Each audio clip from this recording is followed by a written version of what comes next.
Welcome back. Senior Advocate of Nigeria, Femi Falana, is our guest. In this interview, we speak about the war against graft, the activities of the appeal tribunals hearing election cases, and much more.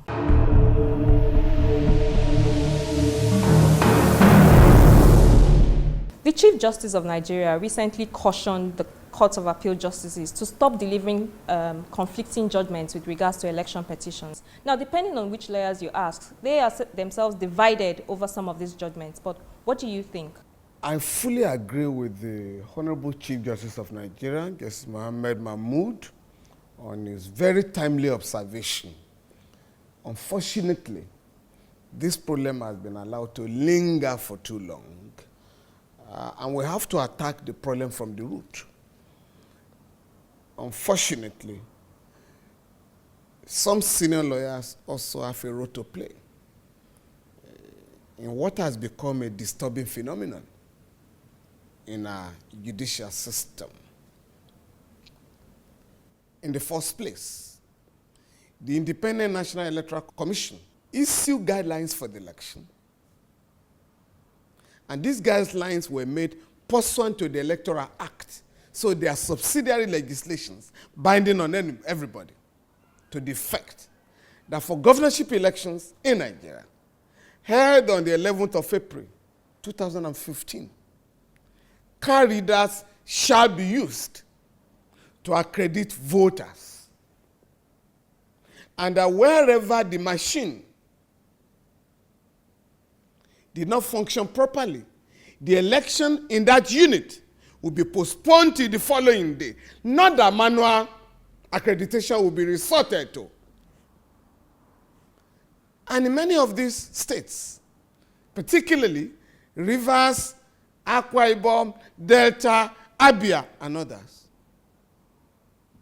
people just on their own, because they wanted to manipulate the elections, decided to ignore the card readers. Because in none of these states was any report filed that the card readers malfunctioned, the machines malfunctioned.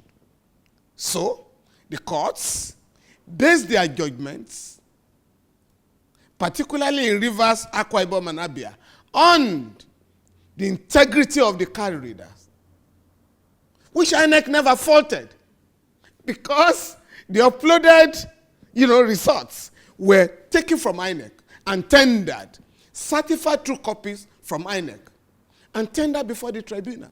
The Court of Appeal rightly, in Akwa Ibom and Rivers State, with respect to the elections there, and Abia, upheld the elections by placing premium on the use of the card readers. I'm therefore totally flabbergasted when some of my colleagues are saying, we had other forms of accreditation. Known to INEC? What I still cannot comprehend is a situation whereby the justice of the Court of Appeal that presided over the panel that decided the case of Akwa Ibom will, as it were, overrule his own decision in the the Delta appeal panel. So they gave one judgment to the Akwa Ibom and gave a different one. In Akwa Ibom, in Rivers, and Abia, the use of card readers was upheld. But in Delta, the Court of Appeal sang a different song. And this is very disturbing, particularly where you have the same judge, the same justice, presiding, over the decisions in the two. It's disturbing. And I think that is the point the Honorable Chief Justice of Nigeria was making. This is not acceptable, because that's a way of exposing the judiciary before the public. And I think this has to stop. Last week, I had the president of the NBA, Augustine Alege SAN, on this program, and he said that after the appeal panels have concluded their sittings, that the NBA would undertake a review of some of the judgments of these tribunals and also look at the role of lawyers, not with a view to apportioning blames, but with a view to finding solutions to how these things can be better handled. What do you think of this? No, you must apportion blames. Where our colleagues, and this is the problem, this hypocrisy has to stop. Where our colleagues are deliberately destroying the law and the justice system in our country, we must tell them, if I go to Tribunal A to convince the judges to uphold an election based on the car readers, as a lawyer, I should not be allowed to go to Tribunal B to canvass the contrary, because the members of the public are watching us. We cannot prostitute the law. So what should the NBA So the NBA must, it's good that the NBA has decided to have a review, very commendable. But don't say you are not going to apportion blame, because we are not going to get out of this self-inflicted embarrassment. We must identify the lawyers that are canvassing consistent positions all over the place and challenge them. Okay. In the Second Republic, there was a very senior lawyer, a very respected lawyer, who urged the Lagos High Court, presided over by the then Chief Judge of Lagos State, the late Justice Adefaras.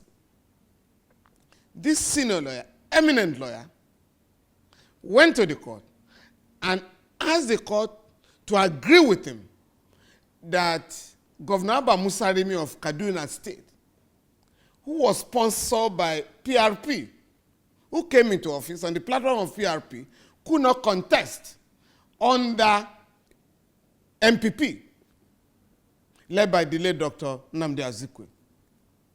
The following day, the same lawyer represented FEDECO and urged the same judge to hold that Governor Muhammad Goni, who came into office on the platform of GMPP, could not contest under the UPN led by the late Chief of Awolowo. And the chief judge had to ask the lawyer, I will not allow you. No, it is not possible. You want me to uphold what you said yesterday and then uphold what you are saying today, which are contradictory. I'm not going to do that. I'm not going to allow you to appear in this second case. The judge overruled him, and so FEDECO had to recruit another lawyer. And that is how it should be.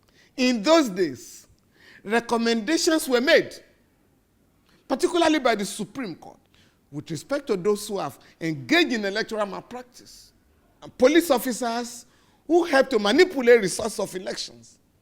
The court will order that this judgment be sent to the appropriate quarters so that those guys, anybody who has manipulated the system could be sanctioned.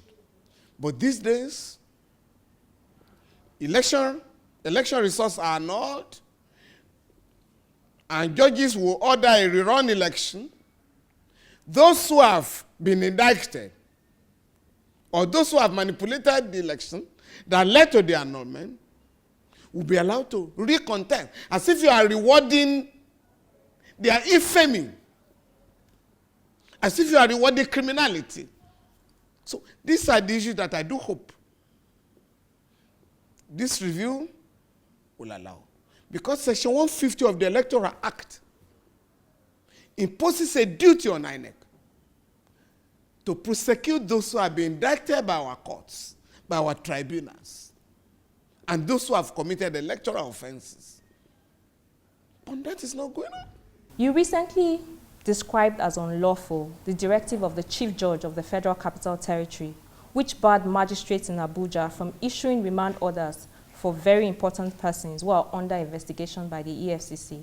What informed this opinion? Section 293 of the Administration of Criminal Justice Act 2015 provides that a magistrate court that has no jurisdiction to try a case is empowered to issue a remand order in respect of any suspect brought before him. The EFCC has been doing that now for the past 5 or 6 years. At my instance, I drew the attention of the EFCC to the judgment of the Supreme Court in the case of Lufadejo and Johnson, where Section 286 of the 2007 Administration of Criminal Justice, 2007 Lagos State Criminal Procedure Law was interpreted.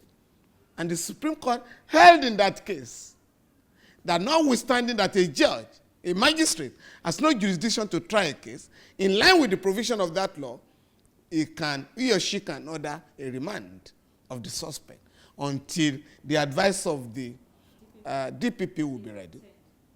And that is what, in fact, Section 293 of the Administration of Criminal Justice Act 2015 is in pari materia with Section 286 of the old law in Lagos. And that is what I have brought out, that with profound respect, the Chief Judge of the Federal Capital Territory, High Court, the Honorable Justice Ishak Bello, I want to believe, did not take cognizance of the provision of 293 as well as the judgment of the Supreme Court on this matter.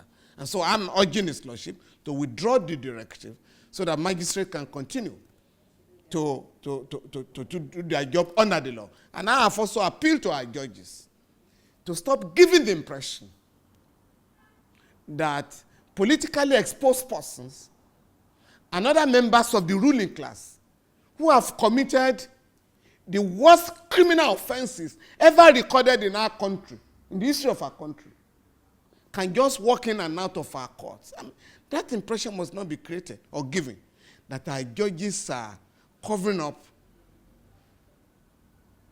those who have committed worse offenses than armed robbery. But because these are still allegations. No, the point I'm making is this. Armed robbery suspects are never granted bail in Nigeria. Even if you are caught, and in some cases, with robbing people of 5,000 naira or less, you are not granted bail. If you are charged with terrorism, you are not granted bail. If you are charged with kidnapping, they are not granted bail. And these offenses, kidnapping, armed robbery, and the rest of them, are a product of the criminality of those who made it impossible for the young people in this country to get employed.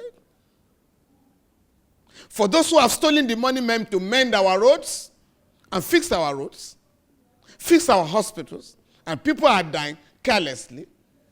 In this particular instance, over 25,000 soldiers and civilians, including children, have been killed. Over 2 million have been displaced. Many soldiers have been convicted. 70 have been sentenced to death. I mean, about 66 of them have just had their sentences commuted to 10 years imprisonment. For what? These soldiers simply asked for weapons to fight the well-equipped Boko Haram suspects. Troops. You said no. You have to manage with what you have. We don't have the money to buy the weapons. But we have now seen that the huge sums of money the media have not helped. It's not $2.1 billion. That is the funny component of the money.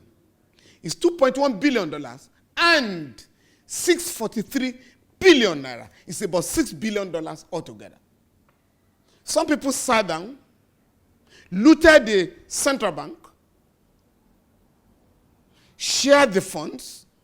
In fact, in one instance, 4.7 billion naira was given to marabouts for spiritual whatever, for prayers. What kind of prayers? Now, you now charge the people. They are granted bail by our courts. But the victims of injustice, victims of corruption are detained. But the court allows them or entitles them to bail. No. The bail is at the discretion of the court. Yes. The court has to look at the facts and decide. The court also has to be consistent. In this country, from 2003 to 2007, nobody, no matter how highly placed, who was charged by the EFCC for serious economic crime was ever granted bail. That was why a former Inspector General of Police was never admitted to bail. A former governor of a state was never admitted to bail, and so on and so forth. But we lost the battle when a former governor of Delta State, Chief James Ibori, was charged in Kaduna. Not only did the Court of Appeal say that he could not be tried in Kaduna, you have to take him to the nearest judicial division, to where the offense was committed, because the Honorable Justice Shuaib, who was trying the case in Kaduna, could not be manipulated. And when they got to Benin, which was the nearest judicial division, the judge there was not going to play ball. So a special court was created in Asaba. That case was number 1. And 170-count charge was dismissed by Justice Marcel Awokulayin without considering the law. Although, happily, the Court of Appeal has now reversed that decision. But the same man who pleaded not guilty here, pleaded guilty abroad. On the advice of my colleagues, I think his lawyer then, was, my colleague, J.B. Daudu S.A.N. But when he got to London, had to plead guilty to similar charges, and he was convicted, to the eternal shame of the country. And that is why our judges have to look at these cases. Look at the gravity of the offense committed, and the fear that some of these people can escape, because there is no defense to some of these cases. Partially everybody who has taken money has admitted. I used the money for this, I gave this for this, we use it for campaign. People have admitted. So I expect our judges to speed up the trial and stop wasting time on bail.